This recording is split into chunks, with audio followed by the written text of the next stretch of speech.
Good evening. So guys, meron tayong topic ngayon is all about dalawang klase ng seasonal crimes and situational crimes. So ayan guys, kapag sinabi nating seasonal crimes, magbibigay tayo ng sample. Ayan na po yung definition.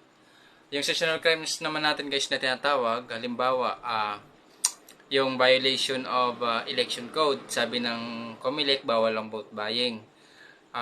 Ngunit tuloy-tuloy pa rin yung vote buying na ginagawa. Kumbaga yung tradition na yon, kumbaga crime pa rin siya. Kumbaga ginagawa lang tuwing or panahon ng eleksyon yung vote buying. Guys, tandaan lang yun. Yun lang. Pangalawa, yung situational crimes are those are committed only in given situation, conducive. Halimbawa guys, pag sinabi mong situational crime, kumbaga nakukumit mo isang krimen through situation lang din. Halimbawa, si Pedro umalis, pumunta ng Manila. Ngayon si Juan dumaan, alam niya walang tao doon, pumasok, nakabukas yung pintuan, pumasok si Juan, kumuha ng gamit. Situational situation.